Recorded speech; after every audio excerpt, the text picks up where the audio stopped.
ከዕለተ ትንሣኤ እስከ ዳግም ትንሣኤ። በስመ አብ ወወልድ ወመንፈስ ቅዱስ አሐዱ አምላክ አሜን። ሰሞነ ሕማማትና ሰሞነ ትንሣኤን እንድናከብር በፍትሐ ነገሥት ታዟል። እስመ ሰሞነ አብይ ሰሞነ ሕማማት እንተ ትተልወሄ ሰሞነ ትንሣኤ ወዘትፈቀድ ከመ ነአምር እስመ ዘሐመናሁ ትንሣኤ ሲል ፍትሐ ነገሥት አንቀጽ 19 የሰሞነ ትንሣኤ መጨረሻ ሳምንት 8ኛው ቀን ዳግም ትንሣኤ ነው። ፍትሐ ነገሥት አንቀጽ 19 የሰሞነ ትንሣኤ መጨረሻው 8ኛው ቀን ዳግም ትንሣኤ ነው ይላል። ጌታችን መድኃኒታችን ኢየሱስ ክርስቶስ የተነሳው አንድ ጊዜ ነው። ታዲያ ለምን ዳግም ትንሣኤ ተባለ? ዳግም ትንሣኤ የተባለበት ምክንያት በአከባበር በሥርዓት የመጀመሪያውን ትንሣኤ ስለሚመስል ነው። የትንሣኤ ዕለት የሚባለው ቃለ እግዚአብሔር ሳይለወጥ በሙሉ በዚህ ቀን ይደገማል። ከዚህም ሌላ 2 መጠሪያ ስሞች አሉት። እነዚህም ፈጸምነ አግብአተ ግብር ይባላሉ። ፈጸምነ የተባለበትም የሰሞነ ትንሣኤን በዓል አከባበርን ፈጸምን ማለት ነው። አግብአተ ግብር የተባለበትም ጌታችን ኢየሱስ ክርስቶስ አበው አብየ ግብረ ዘወሀበከኒ ፈጸምኩ፣ እኔ ልሠራው የሰጠኸኝን ሥራ ፈጽሜ በምድር ላይ አከበርሁህ ዮሐንስ 17-4። ከቅዳሴ በኋላም ሊቃውንት በዚሁ ቀን ስለሚዘምሩ ነው።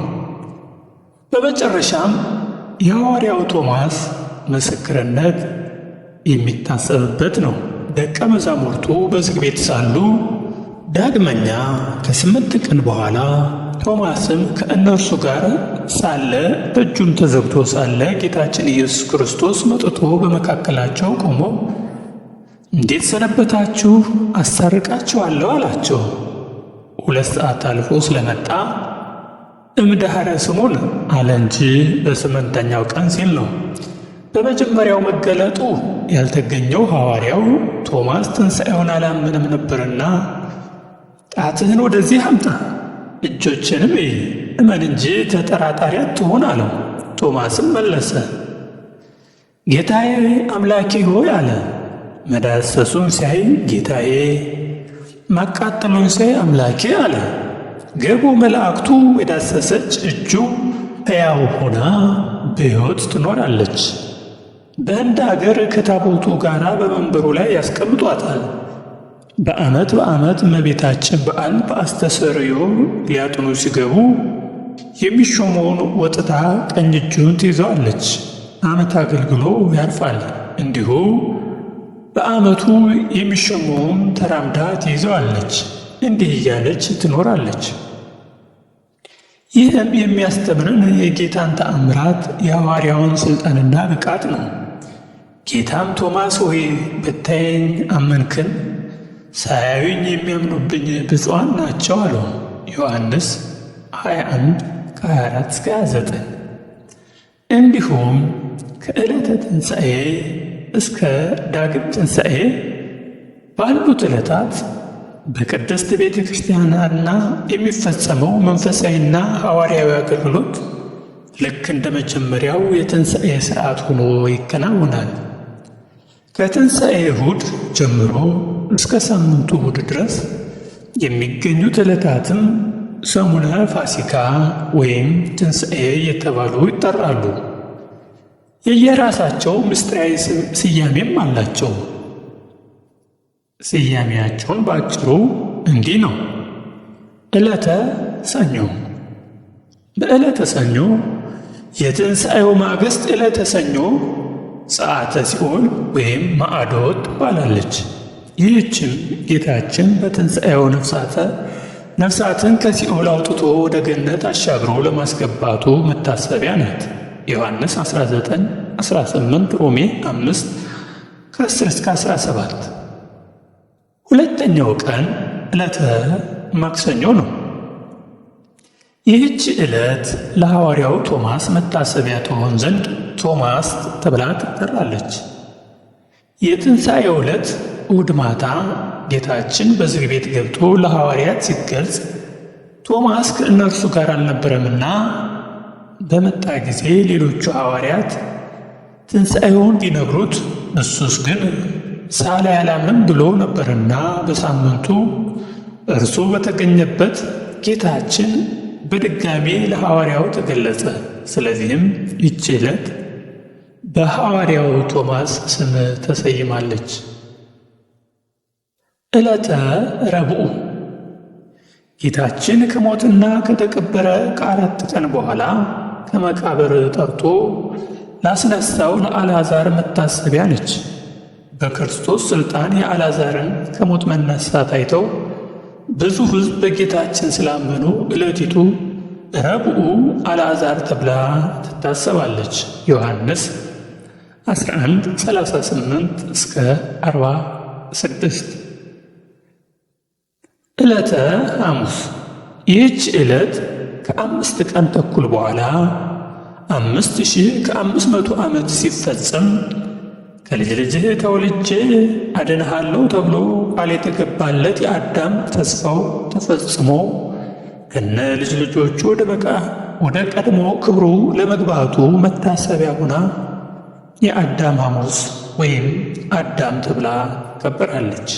ሉቃስ 24:25-39 በአንዳንድ ቦታ በገጠር አሁን እየቀረ ሄደ እንጂ ስለ አዳም ያሉትን ይጠብቅልን እየተባለ ሕፃናት እንጀራ ይዘው ይጸልያሉ። ዕለተ ዓርብ የትንሣኤ እሑድ 6ኛው ዓርብ ደግሞ በክርስቶስ ደም ለተመሠረተችው ቅድስት ቤተ ክርስቲያን መታሰቢያ ትሆን ዘንድ ቤተ ክርስቲያን ተብላ ትጠራለች። ማቴዎስ 26-29 ሐዋርያ ሥራ 20 ቀዳሚት ሰንበት በሰሞነ ፋሲካው ያለችው ቀዳሚት ሕዝቡ ከአንዳንዱ በቀር ገበያ እንኳን ስለማይገበያይባት ወይም ስለማይሄድባት የቁራ ገበያ የገበያ ጥፊያ ተብላ ትጠራለች። በቤተ ክርስቲያን ደግሞ ጌታችን በዘመነ ሥጋዌ በገንዘባቸውና ጉልበታቸው ላገለገሉ በስቅለቱ ጊዜ እስከ ቀራንዮ ድረስ ለተከተሉት በትንሣኤው ዕለት በሌሊት ወደ መቃብሩ ሽኩና ባይዘው ለገሰገሱት በትንሣኤውም ጌታችንን ከሁሉ ቀድሞ ለማየት ለበቁት ሴቶች መታሰቢያ ትሆን ዘንድ ቅድስት እንስት ተብላ ትጠራለች። ማቴዎስ 25:1-11 ሉቃስ 23-27 እሁድ ዕለተ እሁድ ሰንበት በዋናው ትንሣኤ ሳምንት የምትመጣዋ ዕለት እሁድ ዳግም ትንሣኤ ተብላ ትዘከራለች። ከላይ እንደተጠቀሰው ጌታችን በትንሣኤ ዕለት ማታ በዝግ በር ገብቶ በቅዱሳን ሐዋርያት መካከል ተገኝቶ ሰላም ለሁላችሁ ይሁን በማለት ትንሣኤውን ሲገልጽላቸው ሐዋርያው ቶማስ አልተገኘም ነበርና በኋላ ከሄደበት ሲመጣ ጌታችን እንደተነሳና እንደተገለጸላቸው ሐዋርያት በደስታ ሲነግሩት በኋላ እናንተ አየን ብላችሁ ልትመሰክሩ ልታስተምሩ፣ እኔ ግን ሰምቻለሁ ብዬ ልመሰክር ላስተምር ነውን? አይሆንም፣ እኔ ካላየሁ አላምንም አለ።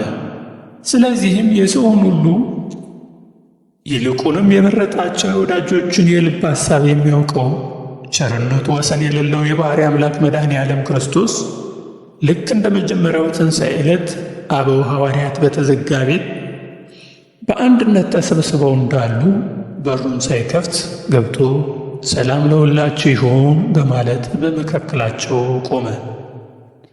ቶማስም ያመንህ እንጂ ተጠራጣሪ አትሁን፣ እነሆ የተቸነከሩ እጆችንና እግሮችን የተወጋውን ጎኔንም ና እይ ብሎ አሳየው። እርሱም ምልክቱን በማየቱ በመዳሰሱ ትንሣኤውና አምላክነቱን እንደ ፍላጎቱ በመረዳቱ ጌታዬ አምላኬ ብሎ መስክሮ የክርስቶስን ትንሣኤ አመነ። የሳምንቷ ዕለት ሰንበት የትንሣኤው ምስጢር ለሁለተኛ ጊዜ ለሐዋርያት የተገለጠበት ዕለት በመሆኑ የትንሣኤው ሳምንት እሁድ ዳግም ትንሣኤ ተብሎ ይጠራል፣ ይከበራል። ብርሃነ ትንሣኤውን የገለጸልን አምላካችን እስከ ፍጻሜ ሕይወታችን በሃይማኖት የቀናን በምግባር የጸናን ያድርገን። አሜን። ወስብሐት ለእግዚአብሔር ወለወላዲቱ ድንግል ወለመስቀሉ